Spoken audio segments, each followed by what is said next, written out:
My name is Sophia. I'm 30 years old, and Labor Day weekend taught me something about my own family that I'd spent years pretending not to notice. It started like any ordinary Saturday morning, sunlight filtering through my kitchen window, a bowl of cereal in front of me, my phone propped against a mug as I scrolled through social media out of habit.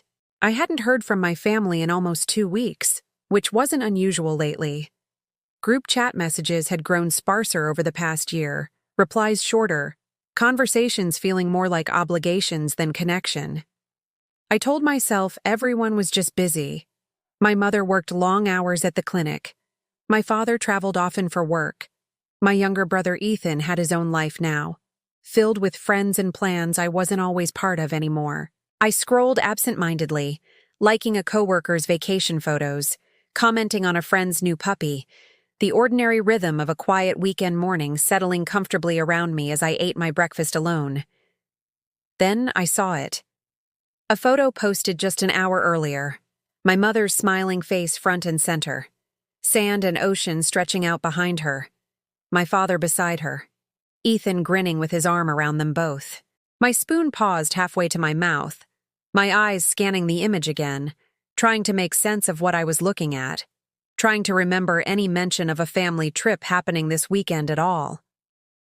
I read the caption slowly, my stomach tightening with each word.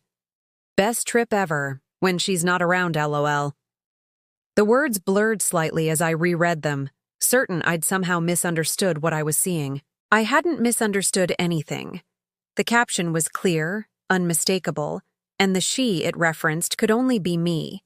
The one family member conspicuously absent from every single photo in that post. My hands trembled slightly as I set my spoon down, the cereal suddenly forgotten, my appetite disappearing entirely as confusion and hurt began settling heavily into my chest all at once. I scrolled through the comments beneath the post, my heart sinking further with every line, friends and relatives laughing along, adding heart emojis, completely unaware of what those words actually meant.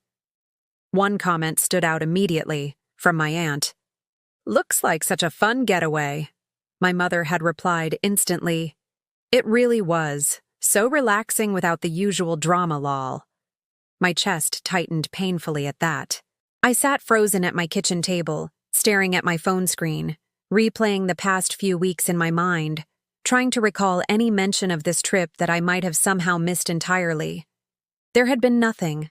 No group chat message about Labor Day plans, no casual mention during our last brief phone call, no invitation extended even half-heartedly toward me for this family getaway.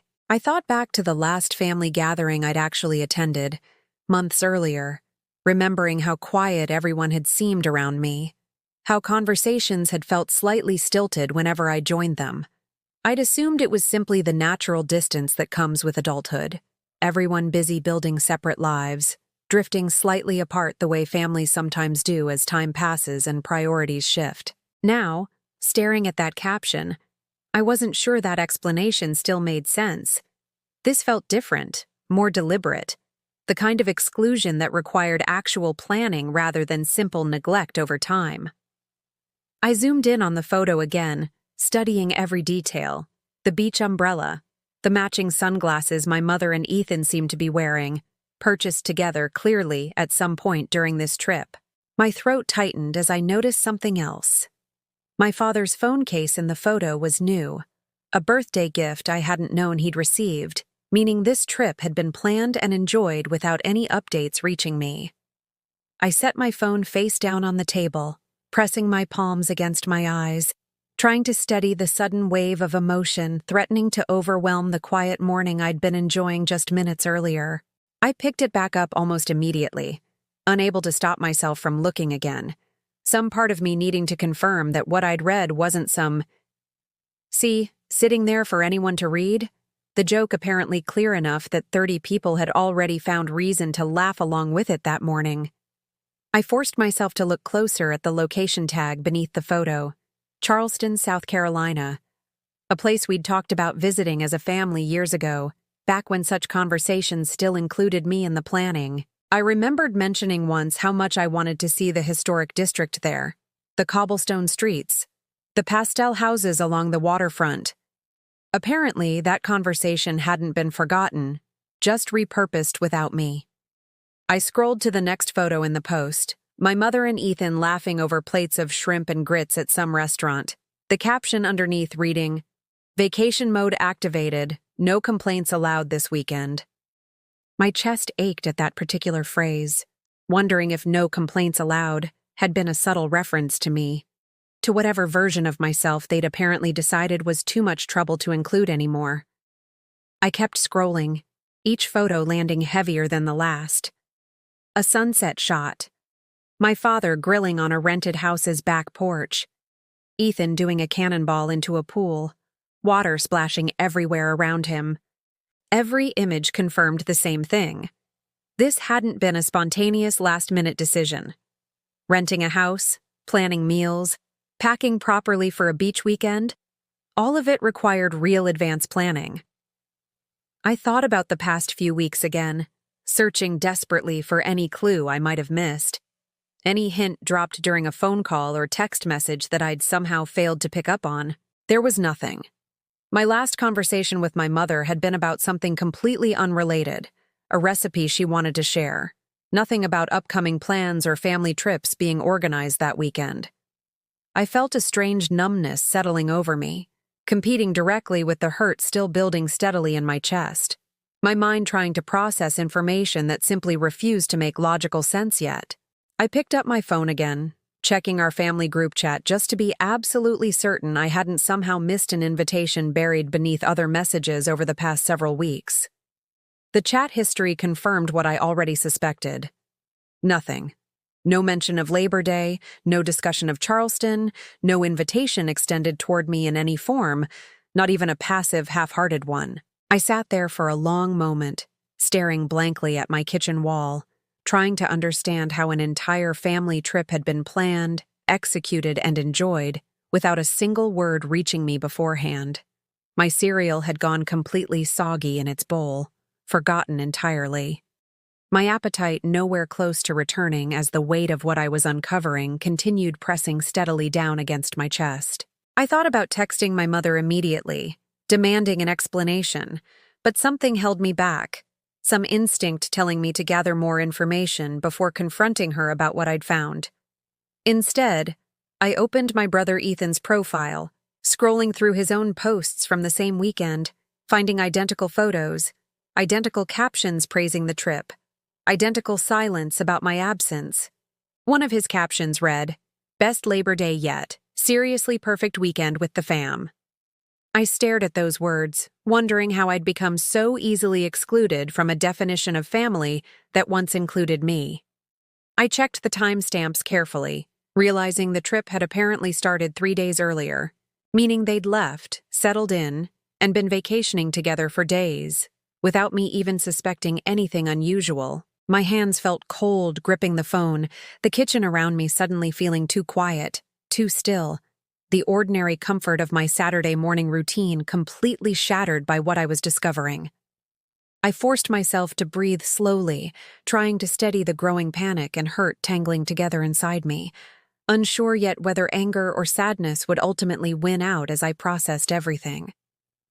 I scrolled back to the original post one final time, forcing myself to actually read through the comments section in full, needing to understand exactly how many people had witnessed this joke made at my expense.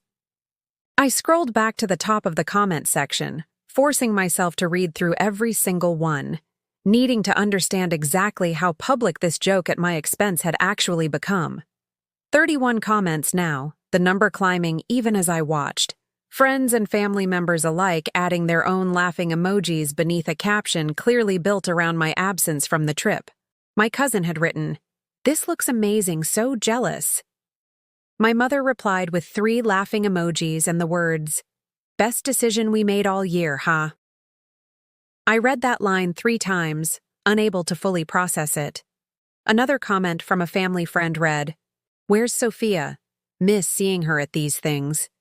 My stomach clenched as I waited to see if anyone would answer that question honestly on my behalf. Ethan had responded instead, "She's around, just doing her own thing, LOL." The casual dismissal stung more than I expected. 3 words erasing an entire explanation I deserved but clearly wasn't getting. I kept reading, my chest tightening further with each new comment, watching strangers and relatives alike laugh along with a joke they didn't fully understand the weight of, one built entirely around my exclusion. One comment, from an old family friend named Diane, read, "You guys deserve this peaceful trip, especially after everything." I stared at that phrase, after everything, wondering exactly what story had been told about me. I felt heat rising in my face, embarrassment mixing uncomfortably with hurt, imagining conversations happening behind my back, explanations offered to justify my absence that I'd never been given myself. I scrolled further, finding my mother had commented again further down. "Sometimes you just need a trip without extra stress, you know?" The word stress landed like a slap, understanding fully now what she meant. I set my phone down again, pressing my hands flat against the kitchen table, trying to steady my breathing as anger began creeping in alongside the hurt, already sitting heavily inside my chest. I thought about calling my mother right then, demanding answers, but something made me pause, some instinct telling me I needed a moment first to collect myself before saying something I couldn't take back.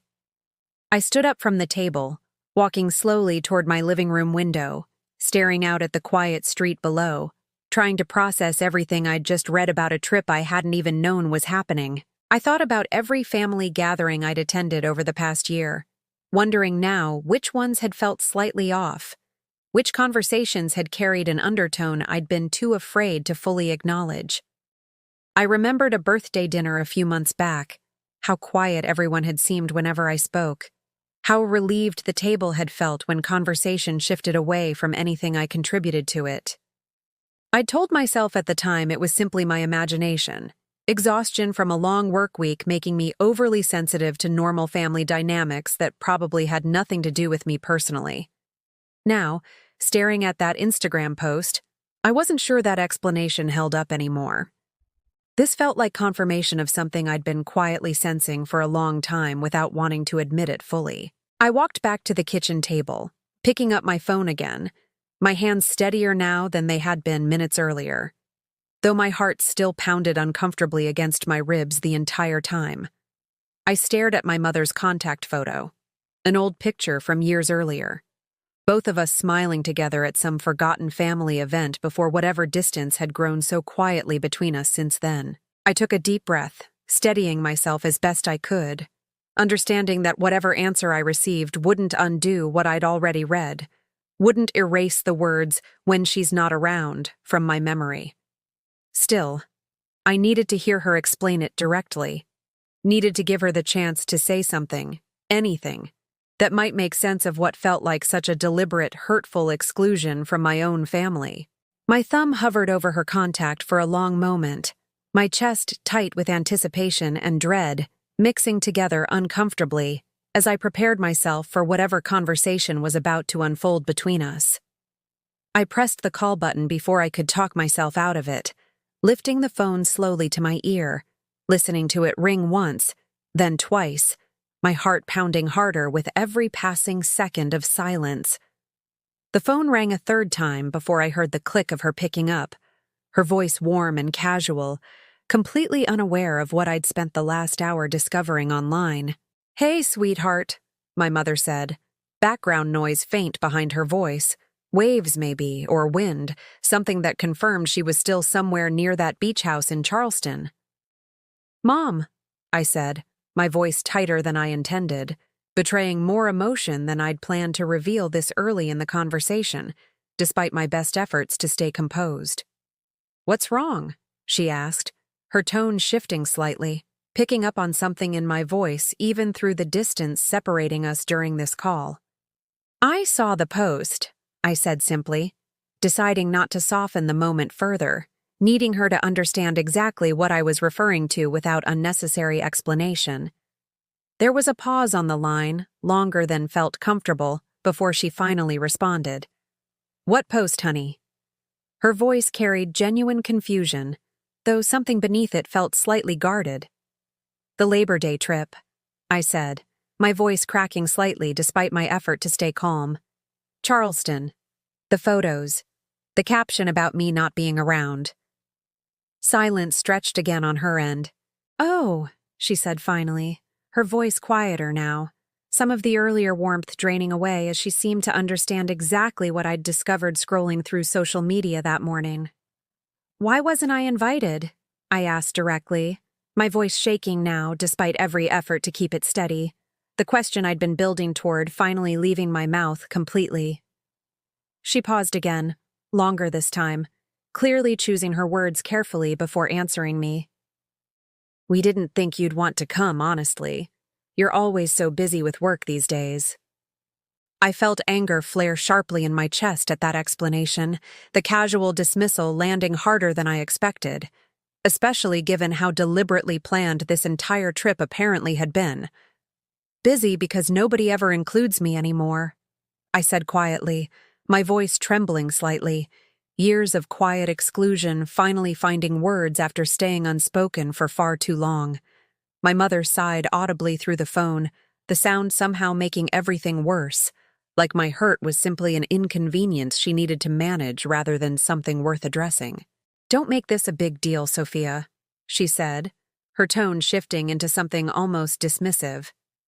It was just a small getaway. Nothing personal, really. You're overthinking this.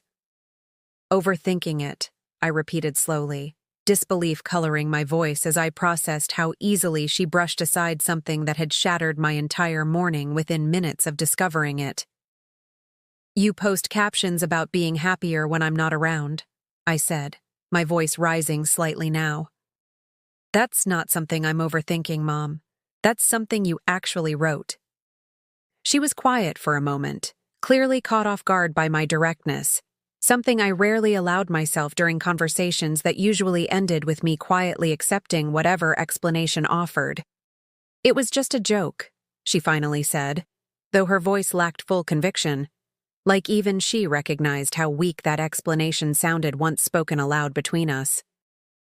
A joke that 30 people laughed along with, I said, my voice steady now despite the tears threatening to spill over as I spoke, while I sat here having no idea any of this was happening. Sophia, I think you're being overly sensitive about this, she said, and something in me finally cracked completely, years of swallowed hurt refusing to stay quiet any longer inside me. I'm not being sensitive, I said firmly. I'm asking why my own family planned an entire vacation, packed, traveled, and posted about it, all without a single mention to me beforehand. She didn't answer immediately, the silence stretching uncomfortably between us, filled only with the faint sound of waves still crashing somewhere behind her on that beach in Charleston. I have to go, she finally said, her voice tight now, clearly uncomfortable with how the conversation had unfolded far differently than she'd probably expected when she answered my call. Before I could respond, I heard the faint click of the call ending, leaving me sitting alone in my kitchen, staring at my phone screen. Disbelief and hurt tangling together painfully inside my chest. Continuity note. My expanded Part 4 already covered the call itself and hanging up in tears, originally Parts 5-7's opening. This Part 5 picks up right after the call ends, with me scrolling back through older posts and realizing this was a pattern, matching original Parts 7-8, and ends right before I start writing the group chat message in Part 9. I sat there for a long moment after the call ended, staring at my phone screen, my chest aching with a hurt that felt both fresh and strangely familiar at the same time. Tears finally spilled down my cheeks, the ones I'd been holding back throughout the entire phone call, my mother's dismissive tone still echoing uncomfortably inside my mind. I wiped my eyes with the back of my hand, forcing myself to breathe slowly, though the ache in my chest refused to ease even slightly as I sat alone in my quiet kitchen. Something in me needed to understand more, needed to know if this was truly an isolated incident or something deeper I'd simply been too afraid to acknowledge until now. I opened my mother's profile again, scrolling further back through her posts, past the Charleston trip, further into the spring, then winter, searching for any pattern I might have missed. I found a photo from March, A family dinner at a restaurant I didn't recognize. My mother, father, and Ethan all smiling together over plates of pasta, captioned simply, "Family time." I stared at the timestamp, remembering exactly what I'd been doing that evening, working late at my apartment, completely unaware that a dinner like this had even taken place without me. I kept scrolling, finding another post from January, a New Year's gathering at someone's house, string lights and champagne glasses, my family laughing together in nearly every photo. I hadn't been invited to that either. I remembered spending New Year's alone that year, telling myself everyone was simply busy with their own plans, never suspecting they'd gathered without me. My hands trembled slightly as I continued scrolling, finding photo after photo, dinner after dinner, holiday after holiday, my family building memories together while I remained completely unaware. I found Ethan's birthday celebration from October, a backyard barbecue with balloons and a banner, dozens of relatives smiling together in group photos that clearly excluded me entirely. I remembered texting him that day, wishing him a happy birthday, him replying with a simple thank you, never once mentioning that an entire party was happening without any invitation extended to me. Each photo felt like another small wound reopening, months of exclusion I'd somehow managed to overlook, choosing instead to believe simpler, kinder explanations for every unanswered invitation. I thought about how I'd rationalized each instance individually, telling myself people got busy, schedules conflicted, nothing was ever personal, each excuse feeling reasonable in complete isolation. But seeing them all together now, laid out chronologically across an entire year, the pattern became impossible to ignore any longer, undeniable in a way that broke something quietly inside me. This wasn't distance that happened naturally as people grew older and busier. This was deliberate, consistent, a choice made repeatedly over months without me ever once being told directly. I sat back in my chair, feeling emotionally exhausted, the weight of an entire year's worth of quiet exclusion finally settling completely over me in ways I hadn't expected to process so suddenly. I thought about all the times I'd made excuses for them, defending their silence to friends who gently questioned why my family seemed so distant, insisting nothing was actually wrong between us. I'd been protecting a version of my family that apparently didn't require protecting me back, extending grace and understanding toward people who clearly weren't extending the same consideration toward me. I wiped my eyes again, feeling something shift inside me, exhaustion slowly giving way to a quieter, steadier kind of clarity I hadn't expected to feel after everything I'd just discovered. I realized then this wasn't just one painful weekend. This was a pattern I'd been too afraid to fully notice, afraid that acknowledging it honestly would mean losing whatever connection I believed still remained. I closed my mother's profile finally, setting my phone down on the table, understanding that something needed to change, that staying silent any longer would only deepen the exact pattern I'd just uncovered. Continuity note. My expanded Part 5 already covered through original Part 78. This picks up with writing the honest message to the family group chat, matching original Part 9, and ends right before muting the chat in the final part. I picked my phone back up, opening the family group chat, staring at the empty message box for a long moment before I felt ready to type anything at all. My fingers hovered over the screen, uncertain where to even begin. Years of unspoken hurt suddenly needing to be condensed into something honest, something I couldn't take back once sent. I started typing slowly, deleting sentences almost as quickly as I wrote them, searching for words that captured exactly what I felt without spiraling into something purely reactive or angry. I saw the post from this weekend, I finally began, my thumbs moving steadier now that I'd found my starting point after several failed attempts at opening the message properly. I continued typing, explaining calmly how I'd discovered the trip entirely by accident, how the caption had made clear exactly what my absence apparently meant to everyone involved in planning it. I described scrolling back through months of photos, dinners, birthdays, holidays, realizing slowly that this wasn't one isolated incident, but a pattern I'd been too afraid to fully acknowledge. I wrote about the birthday party I'd missed without knowing, the New Year's gathering I'd spent alone, the quiet exclusion that had apparently been happening consistently for far longer than one weekend. My hands trembled slightly as I typed, though my mind felt clearer than it had all day, finally putting into words feelings I'd swallowed silently for what felt like an entire year. I explained how it felt discovering all of this through social media instead of hearing it directly, how much smaller that made me feel, learning about my own family's life as an outside observer. I didn't accuse anyone directly of cruelty. Instead, I simply laid out the pattern clearly, the timeline undeniable, the hurt real regardless of whatever reasons they might offer in response. I wrote that I didn't need anyone to fix everything immediately, but I needed them to actually see what had been happening, to stop dismissing my feelings as oversensitivity whenever I brought concerns forward. I mentioned the phone call with my mother earlier that day, how her response had made everything feel worse instead of better, how being told I was overreacting only confirmed the pattern further. I read through the entire message twice before sending it, making sure every sentence reflected exactly what I meant. Calm but honest, vulnerable but firm in ways I rarely allowed myself to be. My thumb hovered over the send button for a long moment, fear creeping in briefly, some old instinct warning me that speaking honestly might cost me whatever fragile connection still remained. I pushed past that fear, understanding clearly now that staying silent had never actually protected any relationship worth protecting.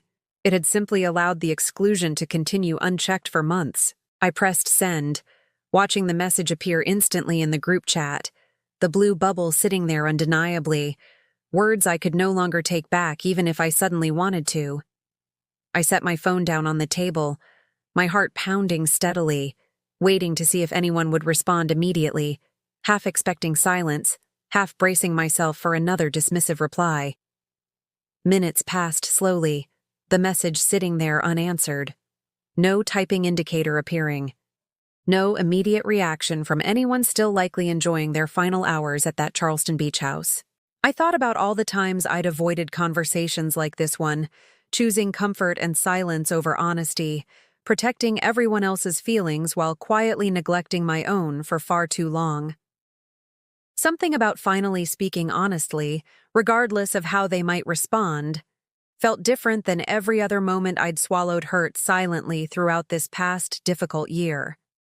I picked my phone back up one final time, staring at the message I'd sent, feeling strangely calm despite the uncertainty of whatever response or silence might follow in the coming hours. For the first time in longer than I could remember, I felt like I'd actually chosen myself, my own feelings mattering enough to voice honestly, instead of quietly minimizing them for everyone else's comfort.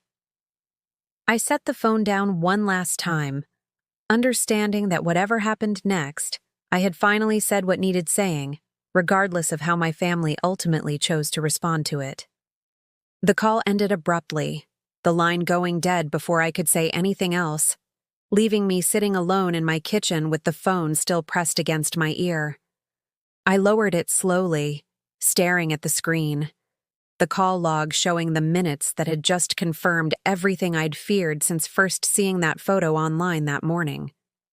Tears finally spilled down my cheeks, the ones I'd been holding back throughout the entire phone call, my mother's dismissive tone still echoing uncomfortably inside my mind. I wiped my eyes with the back of my hand. Though more tears followed immediately, the dam finally breaking after an entire morning spent trying to stay composed through shock and hurt. I sat there for a long moment, letting myself cry freely for the first time that day, no longer needing to hold anything together for a phone call or for anyone else's comfort. Something in me needed to understand more, needed to know whether this was truly an isolated incident or something deeper I'd simply been too afraid to acknowledge until now. I picked my phone back up, wiping my eyes again, and opened my mother's profile, scrolling further back through her posts, past the Charleston trip, deeper into the spring months. I found a photo from March, a family dinner at a restaurant I didn't recognize. My mother, father, and Ethan all smiling together over plates of pasta, captioned simply, "Family time." I stared at the timestamp, remembering exactly what I'd been doing that evening, working late at my apartment, completely unaware that a dinner like this had even taken place without me. I kept scrolling, finding another post from January, a New Year's gathering at someone's house, string lights and champagne glasses, my family laughing together in nearly every photo. I hadn't been invited to that either. I remembered spending New Year's alone that year, telling myself everyone was simply busy with their own plans, never suspecting they'd gathered without me. My hands trembled slightly as I continued scrolling, finding photo after photo, dinner after dinner, holiday after holiday, my family building memories together while I remained completely unaware. I found Ethan's birthday celebration from October, a backyard barbecue with balloons and a banner, dozens of relatives smiling together in group photos that clearly excluded me entirely. I remembered texting him that day, wishing him a happy birthday, him replying with a simple thank you, never once mentioning that an entire party was happening without any invitation extended to me. Each photo felt like another small wound reopening, months of exclusion I'd somehow managed to overlook, choosing instead to believe simpler, kinder explanations for every unanswered invitation. I thought about how I'd rationalized each instance individually, telling myself people got busy, schedules conflicted, nothing was ever personal, each excuse feeling reasonable in complete isolation. But seeing them all together now, laid out chronologically across an entire year, the pattern became impossible to ignore any longer, undeniable in a way that broke something quietly inside me. This wasn't distance that happened naturally as people grew older and busier. This was deliberate, consistent, a choice made repeatedly over months without me ever once being told directly. I sat back in my chair, feeling emotionally exhausted, the weight of an entire year's worth of quiet exclusion finally settling completely over me in ways I hadn't expected to process so suddenly. I thought about all the times I'd made excuses for them, defending their silence to friends who gently questioned why my family seemed so distant, insisting nothing was actually wrong between us. I set my phone down on the table, my hands still trembling slightly, the weight of everything I'd just uncovered settling more heavily with each passing minute in that quiet kitchen. I thought about why I'd never noticed this before, why I'd let so many missed invitations slide without ever truly questioning the pattern forming quietly around me over the past year. Part of it, I realized, was fear. Fear that if I acknowledged what was actually happening, I'd lose whatever fragile thread of connection I still believed existed between myself and my family. It felt safer somehow to assume everyone was simply busy, that scheduling conflicts explained every missed dinner, every unmentioned birthday, every holiday I'd spent quietly alone without questioning why. Admitting the truth meant admitting something much harder to accept, that my family had made a conscious, repeated choice to build a life together that didn't include me in any meaningful way. I thought about the version of myself who kept making excuses, who told friends everything was fine whenever they gently asked why I never mentioned spending time with my parents anymore. I'd protected that illusion carefully, choosing comfortable ignorance over painful clarity, because clarity meant confronting something I wasn't sure I had the strength to face directly. Sitting there now, surrounded by the evidence spread across months of social media posts, I understood that avoiding the truth had never actually protected me from anything at all. It had simply allowed the pattern to continue unchecked, giving my family permission, however unintentional, to keep excluding me while I quietly absorbed the hurt without ever speaking up. I thought about the caption again, "When she's not around," words that suggested my absence wasn't just convenient, but actively preferred, actively celebrated among people who should have wanted me there. That realization hurt more than any single missed invitation could have on its own, understanding that this wasn't about scheduling conflicts anymore, but about a choice they'd made repeatedly. I wiped my eyes again, feeling a strange mixture of grief and clarity settling over me simultaneously. The two emotions tangled together in a way that felt both exhausting and oddly necessary. I thought about how long I might have continued this way, quietly accepting exclusion, making excuses, minimizing my own hurt, had I never stumbled across that particular post that morning. Maybe months longer, maybe years. Maybe I would have kept protecting an illusion of family that no longer reflected reality, afraid that speaking honestly might cost me the little connection remaining. But something about seeing it all laid out clearly, undeniably, in chronological order, made continuing to stay silent feel impossible now, no matter how much easier silence had always felt before. I thought about what staying quiet had actually cost me over this past year. Birthdays spent alone, holidays without explanation, an entire life happening around me that I'd been excluded from. I realized that protecting their comfort had never actually protected mine, that minimizing my own feelings hadn't strengthened our relationship, only allowed the distance to grow wider unnoticed. Something shifted inside me then, exhaustion slowly giving way to a quieter, steadier resolve I hadn't expected to feel after everything I'd just processed throughout that entire difficult day. I understood clearly now that acknowledging this pattern honestly, even if it changed things permanently between us, mattered more than continuing to protect a fragile peace built entirely on my silence. I thought about what I actually wanted moving forward. Not revenge, not punishment, simply honesty, simply being seen and included the way any family member deserved to be seen and included. I picked my phone back up, my hands steadier now than they had been throughout most of that difficult morning, understanding exactly what I needed to do next, despite how difficult it might feel. I opened the family group chat, staring at the empty message box for a long moment, gathering the courage to finally put into words everything I'd been quietly carrying for far too long. I sat on the edge of my bed with my phone in my hand, staring at the family group chat. For years, I had swallowed little comments, ignored missed invitations, and convinced myself that maybe I was imagining things. But after seeing those photos from Charleston, I couldn't pretend anymore. My fingers hovered over the keyboard while I tried to decide whether saying anything would only make things worse. I opened the message box and started typing. I need to say something, and I don't want anyone to interrupt me or tell me I'm overreacting. I stopped for a moment and read the sentence again. My heart was pounding. Part of me wanted to delete everything and go back to pretending, but another part of me was exhausted. I continued.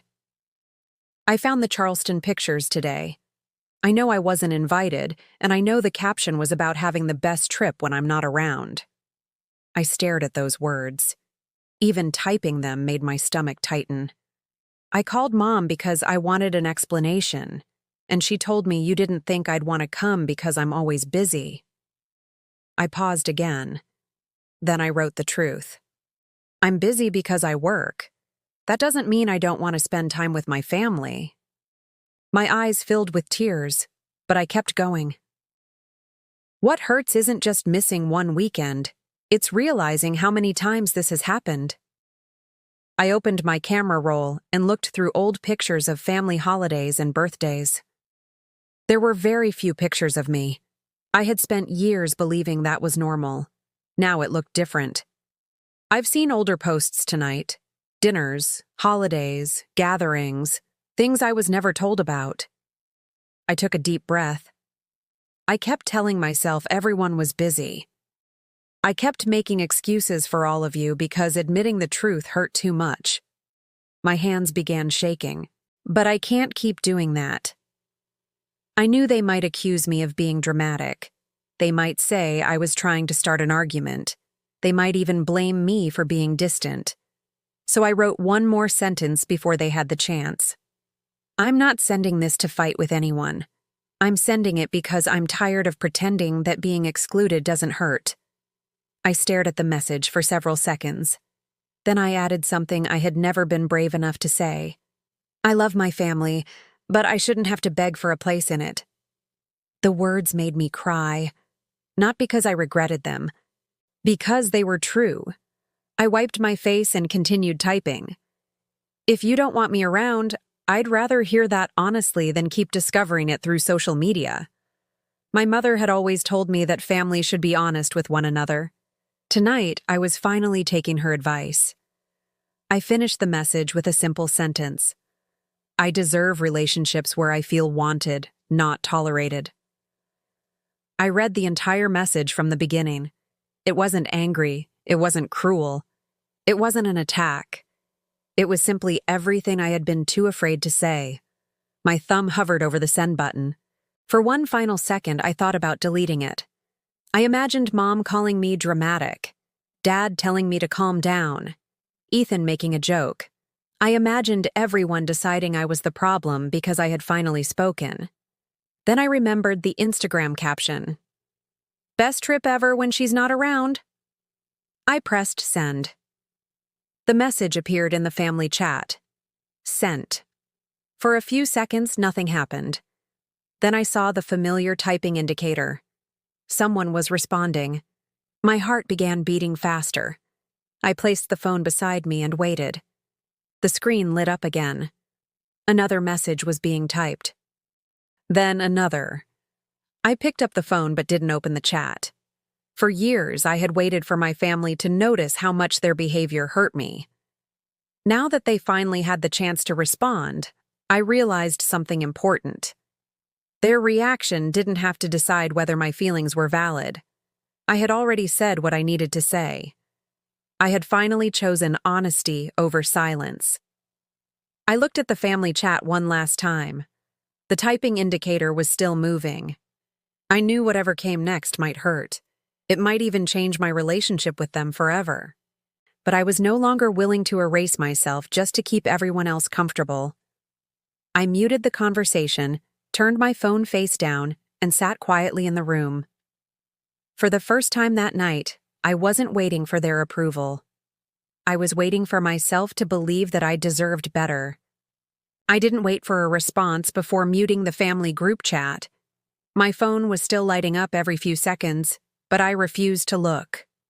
I had already said everything I needed to say, and I knew that opening those messages immediately would pull me back into the same cycle of explaining myself, defending my feelings, and apologizing for being hurt.